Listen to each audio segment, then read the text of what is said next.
శంకర మంచి అని అమరావతి కథలు అని ఒక పుస్తకం రాసినాడు.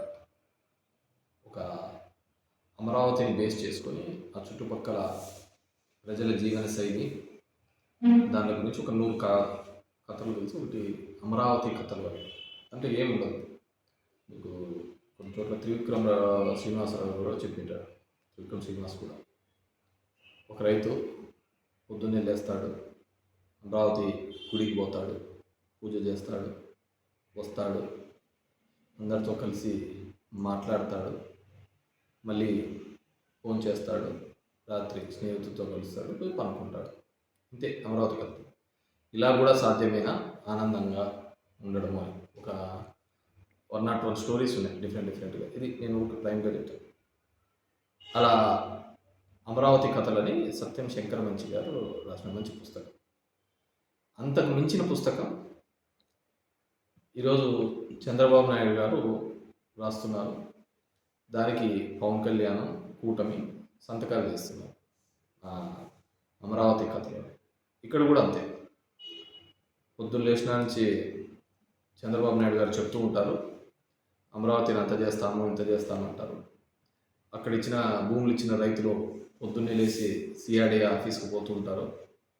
మా భూమి ఎక్కడ, మా ప్లాట్ ఎక్కడ అని అడుగుతారు. వాళ్ళు కంప్యూటర్లో చూపిస్తారు, ఇక్కడ మీ భూమి అని. లేదు మాకు భూమి ఫీల్డ్ మీద చూపించాలి అంటే అది ఎక్కడుందో తెలియదు, కనపడదు. ఇంటికి వస్తాడు, బాధపడతాడు, ఏడుస్తాడు. ఇతన్ని నమ్మే మనం భూమి ఇచ్చినది అంటాడు, పోయి పనుకుంటాడు. మళ్ళీ తెల్లారుజామునే వెళ్తాడు, సిఆర్డీ ఆఫీస్కి వెళ్తాడు. ఇది ఇప్పుడున్న అమరావతి రైతుల యొక్క కథ. వాళ్ళు భూమిలో ఏదో చేస్తామని చెప్పేసి ఇతన్ని నమ్మి భూమి ఇస్తే ఇంతవరకు ఆ అమరావతి మీద దోపిడీ చేయడమే తప్ప అక్కడ రైతాంగానికి ఏమాత్రం మేలు చేసిన దాఖలాలు. మళ్ళీ రెండో విడత 30,000 అడుగుతున్నారు. అక్కడ రైతులు చనిపోతున్నారు. భూమి ఇచ్చిన రైతులు ఇంకా మా భూమిని ఎప్పుడు డెవలప్ చేస్తారండి. చంద్రబాబు నాయుడుకు ఇండ్లు మాత్రం డెవలప్ అవుతుంది, రైతులకు మాత్రం ప్లాట్లు ఎక్కడున్నాయో కనపడవు. కానీ చంద్రబాబు నాయుడు ప్లాట్లు మాత్రం కనపడతాయి. చంద్రబాబు చూపిస్తున్నారు. లాటరీ వేస్తే తెలుగుదేశం వాళ్ళందరికీ మంచిగా వస్తాయి, అవి ఎక్కడున్నాయో తెలియదు. ఈ విధంగా ప్రతిరోజు ఒక అబద్ధం కథనంతో అమరావతిని కథలు మనకు చెప్తూ పోతూ ఉన్నారు. సందర్భం వస్తుంది. నిన్న కొత్తగా దాన్ని అమరావతి అభయమని. అసలు ఎందుకు మీరు భయపడుతున్నారు? నెక్స్ట్ జగన్మోహన్ రెడ్డి వస్తాడు అనే కదా మీ భయం అంతా కూడా. నేను కాదు చెప్పింది, మీరే చెప్తున్నారు. రోజు పవన్ కళ్యాణ్ చెప్తున్నాడు, మమ్మల్ని మనమంతా కలిసే ఉందాము, మనమంతా ఎక్కడికి పోకూడదు, మనం విడిపోతే వాళ్ళు గెలుస్తారు, మనం పోకూడదు. ఈ విడిపోవాలా ఉండాలా? జనంకి ఏదైనా మేలు చేస్తే మీరు కలిసి ఉన్నా విడిపోయినా ఏదైనా మేలు చేస్తే గెలుస్తారు, మేలు చేయకపోతే ఓడిపోతారు. దానికి విడిపోవాల్సిన అవసరం లేదు, కలిసి ఉండాల్సిన అవసరం లేదు. ప్రజలకు మేలు చేస్తేనే. అక్కడ టెండర్లు పాల్గొన్న కంపెనీ 4 కంపెనీలు. ఒకదానికి వీళ్ళలో ఉన్నవాడే ఒకటి L1 వేస్తాడు, మళ్ళీ L2 వేస్తాడు, L3 వేస్తాడు. ఇంకో దానికి వచ్చాకల్లా ఇంకోటి L1, ఇంకో L2, L3. ఇదే 4 కంపెనీలకు. మీరు చూడండి ఏ విధంగా దోపిడీ జరుగుతుందో, ఏ విధంగా అన్యాయం జరుగుతుందో. ఆ ప్రాంతంలో ఉన్న టెండర్లలో గవర్నమెంట్ ఇచ్చినది. ఎవడైనా కానీ కేంద్ర ప్రభుత్వం డబ్బులు ఇస్తే టెంపరరీ సచివాలయాలు కడతారు. ఎక్కడైనా టెంపరరీ సచివాలయాలు కడతారు, టెంపరరీ అసెంబ్లీలు కడతారు. మొత్తం దోపిడీకి.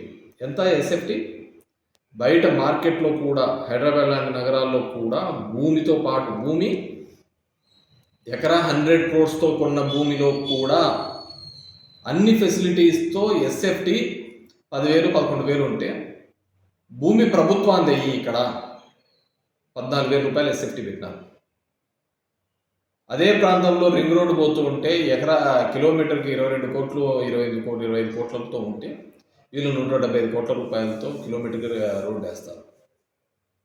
కేవలం అది సెల్ఫ్ ఫైనాన్స్ అని చెప్పేసి అందరికీ మోసం చేసి మీరు ఫైనాన్షియల్గా సెటిల్ కావడానికి ఉపయోగపడుతుంది. దీనివల్ల ఎవరిని మోసం చేయడం? మేము ఇంతకుముందు తీర్మానం చేయలేదా? అప్పుడు అన్ని ఉత్తుత తీర్మానాలు చేశారా? జగన్మోహన్ రెడ్డి ఆ రోజు చెప్పాడు, ఈ రోజు చెప్పాడు, అమరావతి అనేది అక్కడి నుంచి తీసివేయలేదు. 3 ప్రాంతాలు అభివృద్ధి చెందాలి అనే ఉద్దేశంతో ఎగ్జిక్యూటివ్ క్యాపిటల్ అదేవిధంగా జ్యుడిషియల్ క్యాపిటల్గా అక్కడ తీసుకొని రావడం జరిగింది, లెజిస్లేటివ్ క్యాపిటల్గా తీసుకొని రావడం జరిగింది తప్ప అమరావతిని ఆ ప్రాంతంలోనే ఉంచడం జరిగింది. అక్కడే అసెంబ్లీ ఉంటుంది.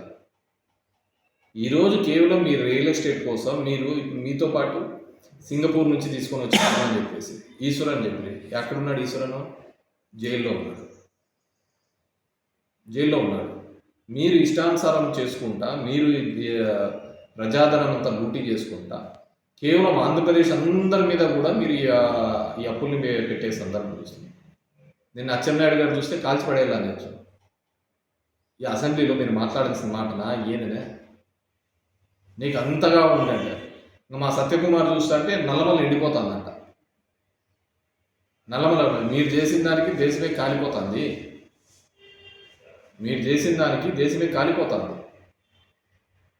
ఇంతకుముందు ఉన్నాయి నువ్వు చంద్రబాబు తిట్టిన వీడియోలన్నీ, అవన్నీ చూపించాలా. కేవలం అమరావతి పేరు మీద ఈరోజు అక్కడ వరదలు వస్తాయని అందరూ చెప్తున్నారు. మీరే ఆ లిఫ్ట్ కోసం దగ్గర 2,000 కోట్లతో లిఫ్ట్ కోసం మోటార్లు పెట్టినారు. ఇంకా డబుల్ కావాలా అని అంటున్నారు. ల్యాండ్ పూలింగ్ చేయాలంటున్నారు. ఎందుకు ఇంత భూదాహం పెట్టింది మీకు? మీరు ఎందుకు ఇంత ఆత్రంగా ఒక డైవర్షన్ పాలిటిక్స్ చేసుకుంటూ జగన్మోహన్ రెడ్డిని తిట్టడానికి 6 గంటలు పెట్టినారు? మీరు జగన్ పేరు ఎత్తకుండా ఒక్క రోజున పనిచేసిన మీరేం చేసినారో చెప్పుకోండి. అప్పుడు 5 సంవత్సరాలు ఉన్నారు, ఇప్పుడు 3 సంవత్సరాలు ఉన్నారు కదా. ఆ రోజు నరేంద్ర మోడీ తీసుకొని వచ్చినారు కదా. అప్పుడేమన్నారు? పాచిపోయిన లడ్డు ఇచ్చాడన్నాడు పవన్ కళ్యాణ్.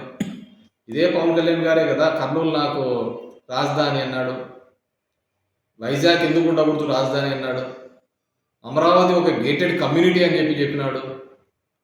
మరి ఈరోజు ఏమైపోయాయి మాటలు? ప్రజలు మీరు ఆలోచించుకోవాలి. అమరావతి ప్రాంతానికి కానీ దీనికి కానీ వైఎస్ఆర్ కాంగ్రెస్ పార్టీ ఎప్పుడూ వ్యతిరేకం కాదు. కానీ అక్కడ రైతులకు ఇంతవరకు మీరు ప్లాట్లు ఎందుకు చూపించలేకపోతున్నారు? ఎందుకు మోసం చేస్తున్నారు వాళ్ళకు? దానికి వ్యతిరేకం. మీరు చేస్తున్న అవినీతికి వ్యతిరేకం. దాన్ని అమరావతికి అని చెప్పేసి వ్యతిరేకం. జగన్మోహన్ రెడ్డి ఏదున్నా కానీ క్లిస్టర్ క్లియర్గా చెప్పడం జరిగింది. మీలాగా మోసం చేయలేదు రైతుల్ని. వాళ్ళకి ఇవ్వాల్సిన పెన్షన్లు కావచ్చు, వాళ్ళకి ఇవ్వాల్సిన బకాయిలు కానీ అన్నీ ఇప్పించడం జరిగింది. కానీ మీరు అలా కాదు కదా. ఈరోజు ఈ ఆంధ్రప్రదేశ్ ప్రజలందరూ ఆలోచించుకోవాల్సింది ఒకటే, తను చెయ్యని దాన్ని తను చేశానని చెప్పుకోవటం, ఆ క్రెడిట్ తీసుకునే ఒక ప్రయత్నం చేస్తున్నారు. నిన్న లోకేష్ అంటున్నాడు మీ వైఖరి, మా వైఖరి చాలా స్పష్టంగా చెప్పడం జరిగింది కదా. మా వైఖరి మీరు చేస్తున్న అవినీతికి వ్యతిరేకించడమే మా వైఖరి. మీరు చేస్తున్న ఈ దోపిడీకి 8% కిక్ బ్యాక్స్ తీసుకుంటున్నారు, దానికి మేము వ్యతిరేకం. ఇచ్చిన దానిలో మీరు అడ్వాన్స్ మొబిలైజేషన్ 9,000 కోట్లు వస్తే 5,000 కోట్లు అడ్వాన్స్ మొబిలైజేషన్గా పోయినాయి. కేవలం 4-5 కంపెనీలకే అందరూ బాగు చేస్తున్నారు అక్కడ తప్ప అక్కడ ఉన్న అమరావతి డెవలప్ కావటం లేదు. ఇది డెవలప్. మీరేం డెవలప్ చేసినారో చూపించండి. అక్కడ తెచ్చిన బైపాస్ జగన్మోహన్ రెడ్డి కదా తీసుకొని వచ్చిన బైపాస్. కాబట్టి ఇంకా ఇప్పటికైనా కానీ ఈ అమరావతి కథలు మానండి. ఈ అమరావతి కథలు జగన్మోహన్ రెడ్డి గారి మీద, వైఎస్ఆర్ కాంగ్రెస్ పార్టీ మీద నిందలు వేయడం మానండి. ఈరోజు రాష్ట్ర సంపదనంతా తీసుకుని ఒక ప్రాంతంలో పెట్టాలని ఒక ప్రయత్నం చేస్తున్నారు. దాన్ని మేము వ్యతిరేకిస్తున్నాం.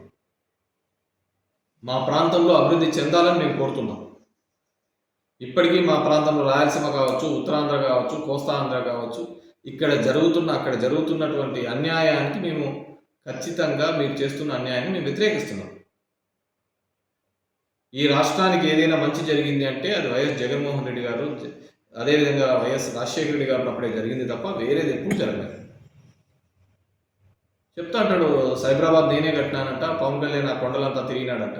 డెఫినెట్గా ఆ ప్రాంతం హైదరాబాద్ అనేది ఒక రింగ్ రోడ్ వచ్చిన తర్వాత ఎంత డెవలప్ అయింది, భూమికి ఎంత విలువ వచ్చింది చెప్పండి. ఎందుకు ఊరికి ఊరికే లేని క్రెడిట్స్ మీరు తీసుకోవాలని ఒక ప్రయత్నం చేస్తున్నారు. 20 సంవత్సరాలు అవుతుంది అక్కడ చంద్రబాబు నాయుడు ముఖ్యమంత్రిగా లేక. 20 సంవత్సరాలు గణనీయమైన మార్పులు జరిగింది. కాబట్టి ఈ డైవర్షన్ పాలిటిక్స్ మానుకోండి. జగన్మోహన్ రెడ్డి మీద, వైఎస్ఆర్ కాంగ్రెస్ పార్టీ మీద ఏడు బానండి. ఇంకా 2.5 సంవత్సరాలు అవుతున్నాయి.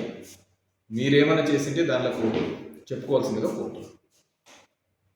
అమరావతి ఆవేదనతో అవును, రైతులు నేను చెప్తున్నాను కదా, అమరావతి కథల్లో భాగంగానే ఒక రైతు పొద్దున్నే లేస్తాడు, సిఆర్డీ ఆఫీస్కి వెళ్తాడు, తన ప్లాట్ ఎక్కడుందని కొట్లాడతాడు, అక్కడ పోయి మాట్లాడి వచ్చిన తర్వాత రేపు మళ్ళీ పోతాడు, ఇంటికి వస్తాడు, బాధపడతాడు స్నేహితుల దగ్గర, ఇతన్ని నమ్మి మోసపోయినామని చెప్తాడు, ఇంటికి వచ్చాడు, పనుకుంటాడు, భార్య పిల్లల దగ్గర ఆవేదన చెందుతాడు, మళ్ళీ వెళ్తాడు, మళ్ళీ సిఆర్డీ.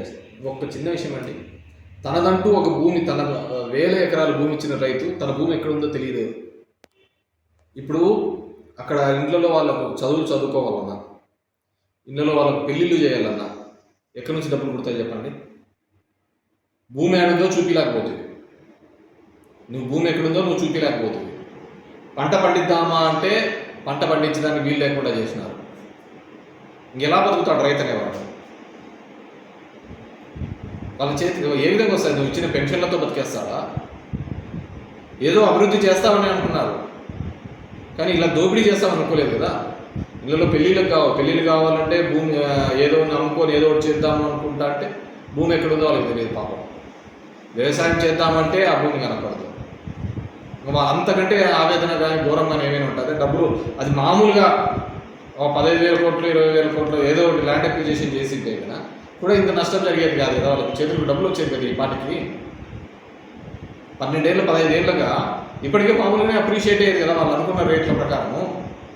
మామూలు భూమి ఉన్నా ఇంత దౌర్భాగ్యమైన పరిస్థితి ఏ రైతుకు ఉండకూడదు. భూమిలో పండించేదానికి భూమి లేదు, అమ్ముకోవడానికి లేదు, పెళ్ళిళ్ళు చేయడానికి లేదు, పిల్లల చదువుకు డబ్బులు కూడా అప్పట్లో పుడుతుంది.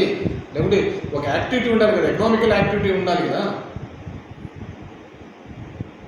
ఏ ఎకనామికల్ యాక్టివిటీ లేకుండా కేవలం మీ ఆఫీసు చుట్టూ తిరగడానికి సరిపోతుంది. నారాయణ పెనంసాని పెడతాడు, మీటింగ్లు పెడతా అంటాడు, రైతులు వచ్చి ఏడుస్తూ అంటారు, పాపం చేసేస్తాను సమస్య తీరుస్తామంటారు, పోతారు, అంతే. పాపం బాధాకరం. పాపం ఆ వాళ్ళతో ఉద్యమం చేయించి వాళ్ళందరినీ డైవర్షన్ చేయించేసి వాళ్ళందరినీ కూడా రోడ్డును పాలు చేసినది ఎవరైనా నిన్న పోస్టర్ చూపిస్తున్నారు. వాళ్ళందరినీ వాళ్ళందరినీ ఇబ్బంది పెట్టేది చంద్రబాబు నాయుడు. ఆయన కదా మోసం చేసినది, మీరు కాదు కదా మోసం చేసినది. మేము నిజం చెప్పాము, ఇన్ని 1000 ఎకరాలలో ఇది చేయడం అనేది కష్టము, కాబట్టి అమరావతిని లెజిస్లేటివ్గా ఈ విధంగా చేసుకుంటా పోతామని ఒక క్లారిటీతో చెప్పినాను. కానీ చంద్రబాబు నాకు మోసం చేయలేదు కదా, మీ భూమి రేట్లు కోట్లు అయిపోతాయని చెప్పేసి.